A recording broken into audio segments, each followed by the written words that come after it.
Welcome to Mill History Talk, the podcast where we explore the past to better understand the profession of arms today. We dive into the campaigns, conflicts, issues, and commanders that have shaped military thinking across centuries, and why it all still matters. Whether you're an officer in training, a seasoned professional, a student of strategy, or simply curious about how history informs modern warfare, this space is for you. Our mission is simple: to foster insight, reflection, and critical thinking primarily through the lens of military history. Before we begin, a quick note. The views expressed in this podcast are of the podcast writers, hosts, and guests, and do not necessarily reflect the official policy or position of any government agency or organization. So, whether you're listening in a barracks, a lecture hall, at the gym, or in your car on the way to work, welcome.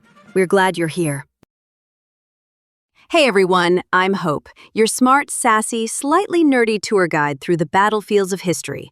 This is Mill History Talk, where we unpack the drama, the strategies, and the not-so-glorious screw-ups that shaped our world. And I'm Brian, your co-host and designated grown-up in the room, here to add the analysis while Hope provides colorful commentary.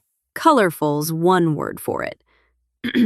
So, today we're circling back to one of our favorite rabbit holes, the German General Staff System, that 19th century Prussian invention that tried to turn military genius into an institution. In our earlier episode, we talked about how Scharnhorst, Gneisenau, and Clausewitz built that system in the ashes of 1806, after Napoleon crushed Prussia at Jena and Auerstadt. Their big idea was that instead of waiting for another Napoleon, you could manufacture genius collectively through education, staff work, and planning. Spoiler alert, it worked too well. Under Moltke the Elder, that machine became unstoppable. The Austrians in 1866, the French in 1870, both got steamrolled by the combination of German railways, staff planning, and ruthless efficiency. But success has side effects. The general staff began to believe that if you could just plan hard enough, draw enough lines, run enough trains, print enough timetables, you could conquer uncertainty itself. Yeah, they turned the art of war into a spreadsheet, and by 1914, that spreadsheet had a name: the Schlieffen Plan. Let's start with context. The general staff system was born out of humility, but matured into hubris. Under Moltke the Elder, it worked because the staff existed to help the commander adapt, to give him options. But after his death, something changed. The staff stopped asking what might happen and started asking, how do we make the plan happen? Exactly. It became less about Clausewitz's idea of friction and more about control, as if meticulous calculation could replace judgment. And that mindset set the stage for 1914, when Count Alfred von Schlieffen, the last of the old guard, took the staff's faith in planning to near religious heights. Schlieffen faced what every German strategist dreaded: a two-front war against France and Russia. His solution? Knock out France first, fast. That meant a gigantic right hook through Belgium and northern France, bypassing the fortress line on the Franco-German border. It was basically the biggest flanking maneuver ever conceived. Like, if Hannibal had trains to move troops at the Battle of Cannae in 216 BC. And the plan was breathtaking in scale. Millions of men, timed to the hour, marching in arcs hundreds of miles wide. It reflected everything the general staff system stood for: precision, foresight, synchronization. But it also reflected the system's blind spots. Schlieffen planned in a political vacuum. He didn't care about Belgian neutrality, British treaties, or public opinion. In his world, war was geometry. A very Jominian view. And that separation of politics and military planning, baked into the German system since the 19th century, was catastrophic. The staff saw itself as not just apolitical, but above politics. The army that gave you Clausewitz ignored him. Right, which worked great when you're unifying Germany. But in 1914, it meant the Kaiser and his diplomats were basically playing poker, while the general staff was building a Rube Goldberg machine labeled Invade France. By the summer of 1914, that disconnect became fatal. Austria-Hungary's Archduke Franz Ferdinand is assassinated in Sarajevo. Europe teeters on the brink. Now, you'd think Germany's primary effort and first move would be diplomatic: restrain Austria, keep Russia from mobilizing, maybe avoid Armageddon. But inside the general staff, the conversation was simple. If there's going to be war, we already know what to do. The solution to a Balkan crisis was, bizarrely, to invade France through Belgium. Because, of course, when one Austrian gets shot in Bosnia, the logical response is to send the Kaiser's best troops to Brussels. It sounds absurd, but it's a symptom of plan fixation. Once mobilization began, the rail timetables, crafted years in advance, couldn't easily be stopped or reversed. Everything was locked in sequence. So politics became hostage to logistics. The generals told the Kaiser that partial mobilization was impossible. It was all or nothing. And that's exactly what happened. When Russia began to mobilize, Moltke insisted the only viable response was to activate the Schlieffen Plan, which, by definition, meant war with France, Belgium, and soon Britain. It's the ultimate if all you have is a hammer problem. Except in this case, the hammer weighed 3 million men. Enter Helmuth von Moltke the Younger, nephew of the great Moltke. He took over as chief of staff in 1906. Imagine being the sequel to a legend. Your uncle unified Germany with brains and brilliance, and you're left managing a bureaucracy that worships his ghost. That's actually not far from what happened. Moltke the Younger inherited the plan, but not the authority or the flexibility of his uncle. He tried to tweak it, removing the Netherlands from the invasion route and shifting troops to the east and south. But in doing so, he weakened the decisive right wing. He basically took Schlieffen's monster and put it on a diet. When the Kaiser asked him, "What would your uncle have done?"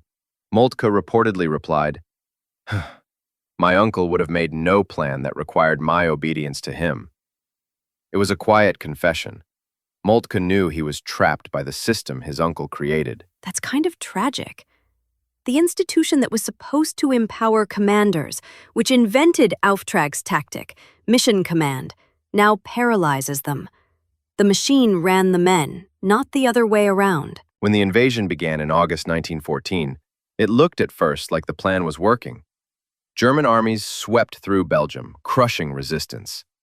The staff's logistics plan seemed to work like clockwork, until reality hit. Because reality never read the memo. The Belgians fought harder than expected. The British Expeditionary Force showed up early, and the French weren't where the Germans thought they'd be.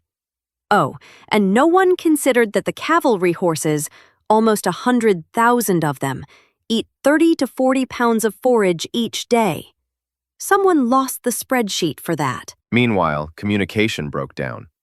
Moltke's headquarters couldn't keep track of its armies. The staff's legendary coordination, the hallmark of Moltke the Elder's system, evaporated in the field. And the cavalry, supposed to be the eyes of the army, were overtasked and riding starving horses. They'd been undertrained, underled, and spread too thin. 3 divisions on the right wing were trying to cover hundreds of miles of territory. As historian Dennis Showalter wrote, the German right wing advanced half-blind. Cavalry couldn't locate the French flank, and aerial reconnaissance reports weren't integrated into staff analysis. So while Paris scrambled to raise new defenses, the Germans thought victory was a day away. Meanwhile, the French Sixth Army was forming, unseen, on their open flank. By early September, fatigue, poor coordination, and missing reconnaissance collided at the Battle of the Marne. German armies overextended, their flanks hanging in the air. The French and British struck back, and suddenly the unstoppable machine ground to a halt. Moltke himself suffered a breakdown. He reportedly told the Kaiser, "Your Majesty, we have lost the war." It wasn't hyperbole. It was recognition that the plan and the system behind it had failed. Let's talk cause of death, because this wasn't just a tactical mistake. The failure of the Schlieffen Plan was a systemic failure of the German General Staff. Yep. 3 key problems stand out. First, political detachment. The staff planned as if war existed in a vacuum. They didn't coordinate with diplomats or consider alliances. That's why a Balkan assassination led to a Western invasion. It's like starting a kitchen fire and deciding the best way to handle it is to bulldoze the neighbor's house. Second, plan fixation. Once the rail timetables existed, They ruled everything. Mobilization couldn't be partial, flexible, or delayed. The system's strength, precision, became its weakness. The plan had existed and been rehearsed for years. It was literally an obsession of the General Staff, and they, almost unconsciously, were determined to bend the strategic problem in the Balkans to fit the plan. And third, the erosion of flexibility. Moltke the Elder taught that no plan survives first contact with the enemy. His successors forgot that. The 1914 staff wasn't improvising. It was desperately trying to stick to a script. Exactly. The staff that once represented collective genius had turned into what historian Gerhard Ritter called collective infallibility. That's such a German phrase. Sounds brilliant until it collapses. And when it collapsed, it did so spectacularly. The same railway precision that once unified Germany now trapped it in a 4-year war of attrition. So, was the Schlieffen Plan doomed from the start? Probably. Even if everything had gone perfectly, the cavalry flawless, the logistics immaculate, it still relied on assumptions that ignored political reality. Britain's entry alone ensured the war wouldn't end quickly. But the deeper tragedy is that the General Staff didn't learn.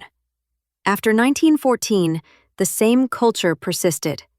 Technical and operational brilliance, neglect of logistics and intelligence, political and strategic blindness, and faith in planning over adaptability. It would resurface again in 1940 and 1941, in the lightning victories of the Wehrmacht, followed by catastrophic overreach. So in a way, the Schlieffen Plan wasn't just a military failure.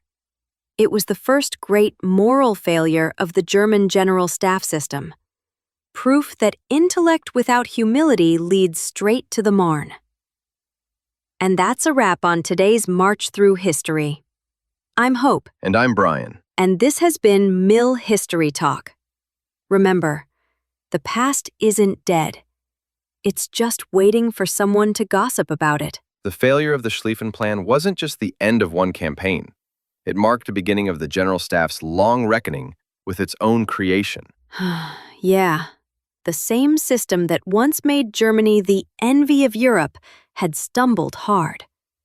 But the story doesn't end here. In less than 20 years, the General Staff would rise again, rebuilt, retooled, and convinced it had learned the lessons of 1914. Only to face an even bigger test and an even greater downfall in World War II. We'll come back to that in a few weeks, when we look at how the heirs of Moltke and Schlieffen tried to run a global war, and how the same habits that failed at the Marne would come back with a vengeance in Operation Barbarossa and beyond. I can't wait to get into that.